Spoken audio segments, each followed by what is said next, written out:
I heard an Iraqi soldier talk about the Gulf War, and he saw an American soldier up close, and the thing that blew him away was the hearing protection. He's like, oh my God, these guys are so well equipped. Their soldiers, like their government cares enough about them that they give them hearing protection for firing these, big artillery or whatever it was. And that blew him away. I think that was a thing even in like World War II where like the Germans were like, wait, if one of your guys is like wounded, you'll like risk a whole battalion or get that guy. It's like, yeah, that's our guy. And the Germans were like, wait, how are we the master race? That's way cooler. We just let Hans out there. Yeah, we just let him fucking die. We don't go save him. What made the Germans realize the difference in like the supply chain? I think I've heard when they were in the American POW camps. So yeah. Huge amount of German POWs here. But Army regulations and like the rules of war required that we feed our POWs the same meal that we would feed our troops. So they're getting like butter and bread and chocolate and meat, and like when you compared the diet that they were getting at the camp, which was like 3,000 calories a day, to what their rations were when they were in the field fighting for Germany, they were on like broth and crackers and shit like that. Like they were all starving. They had the diaries of some of those POWs, and the one colonoscopy flashbacks from this broth bullshit. In his diary, he's like, they gave us double butter today. This can only mean one thing. They're out. This is the last hurrah. They'll show their true colors tomorrow. No economy could afford to give its troops butter. This has all been propaganda. And then the next day, more butter. They just had so much butter on that day that everybody's got 2 pieces of butter. Like they didn't care. Like they just had extra butter. And he couldn't. One of the notes was like, saw a guard eat candy bar, throw half away in trash can. This must have been for my benefit. To shame us. They're trying to trick us. Like you think at some point, like some Nazi general was talking to Hitler and being like, "Yeah, I mean, we are spending a lot of time on the outfits, and they look great. I'm not coming down on it. They look very spiffy, but maybe the supply lines." It wasn't even the supply lines. Germany didn't make enough butter to if you looked at the amount of butter that we were making, it's in the thousands of tons or something crazy like that. The amount of stuff that we were just creating day to day to feed the war effort, because obviously it wasn't just our war effort. We're entirely backing the Soviet army. We're entirely backing not just the British army, but their populace. We're keeping the populace fed over there. They're making those Liberty ships like 1 a day or 2 a day or something crazy like that. Like, get those Lend-Lease loans going. Yeah. Those were profitable, I think, at the end. I think they all paid out. Tremendously profitable. We got our just the amount of trucks that we sent the Soviets so that they could fuck Germany in the ass is mind-boggling. The amount of Fords that we sent them. I wonder if we could like transform our industry to get good manufacturing again if we needed to. Like I saw during COVID, but Americans don't want the jobs. They were making respirators and CPAP machines stuff, but I don't know how many they really cranked out.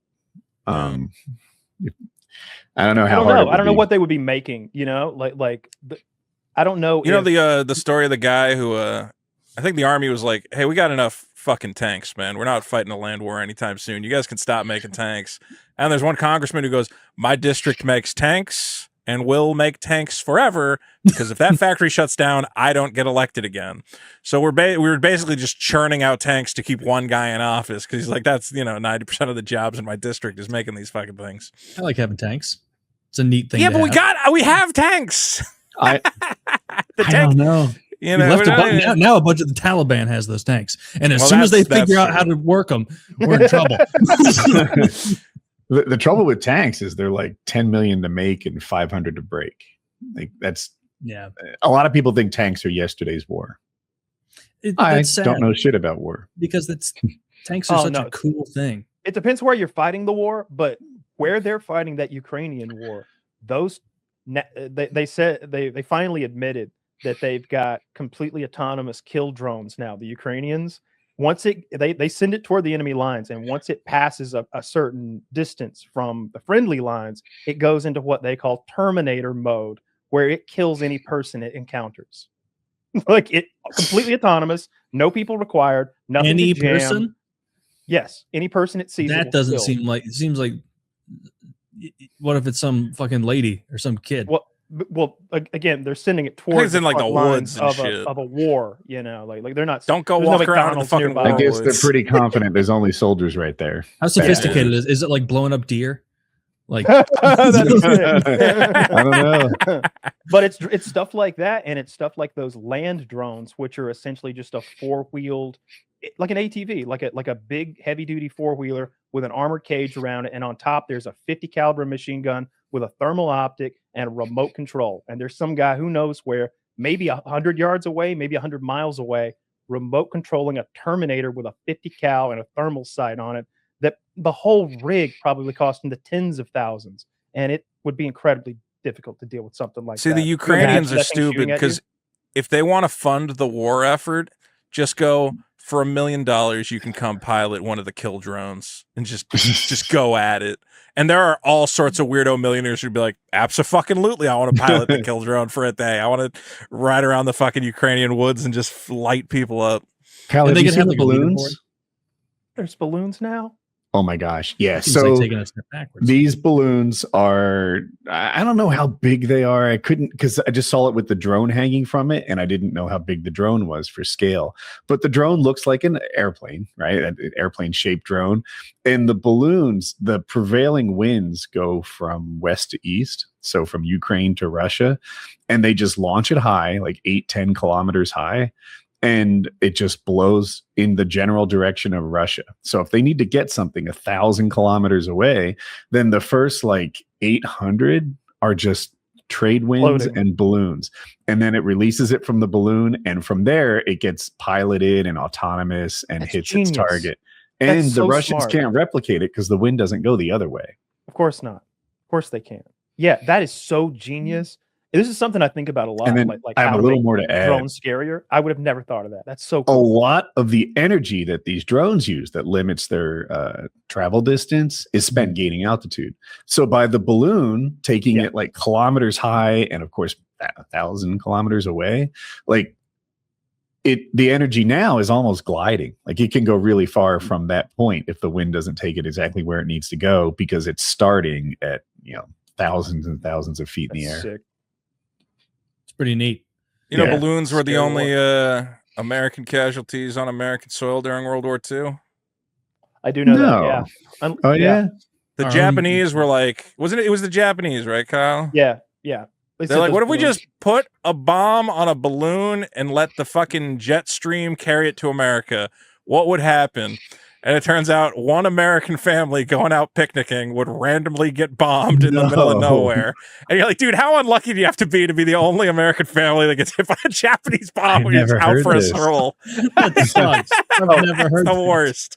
Asterisk, though, that was the only casualties on, I think, the mainland U.S. or the U.S. because we, of course, fought Pearl Harbor, of course, and lost like 1,000, 2,000 guys or something. Yeah. Well, Pearl Harbor wasn't technically no. In the Aleutian Islands of Alaska, not Pearl Harbor. Oh, Pearl Harbor was not technically our territory? Not until 1948, right? 1951?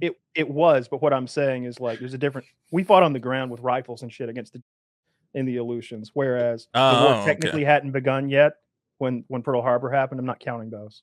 Yeah. Keep our numbers high. That would be horrible. Pearl Harbor was 1959. So it was became organized territory? State in 1959. State. Prior to that, it was an organized incorporated territory. I didn't know. Take the Dole family for that. Wait, it's a state? It's not a state. What is it? Hawaii is definitely a state. Oh, Hawaii. I thought you meant Pearl Harbor by itself was. I think I did say it wrong. You did, yeah. All right. In any case, I was confused. But was they were sending those balloons with bombs strapped to them across the whole Pacific. Why did they stop sneaky Japanese? They didn't stop at one. There were lots of them. It's the only one that made it. The rest they fucked up. Like you can imagine what happens to a balloon laden with explosives when it has to travel from Japan to Washington State. Along the way, some winds fucked them up, and they just fell apart. Fish got fucked up. Yeah, they're made of silk. There's silk balloons, probably, or something crazy. And I don't know what kind of control they had. Like, if you drop a balloon randomly somewhere in Western U.S., it hits nothing. Yeah, it's actually crazy that it hit a target. It's like actually it was meant to be more of a insane. terror weapon and sort of like put the fear into the U.S. Yeah, random explosions. Yeah. Oh, they were real. Is that what it actually looks like? Is this Japan or Wizard of Oz? What am I looking at? I know. I was going to say this looks like a. Oh no, Toto! The are coming. I was picturing those balloons they like to this day, where it's just like a fire that like burns under a bunch of paper. Look at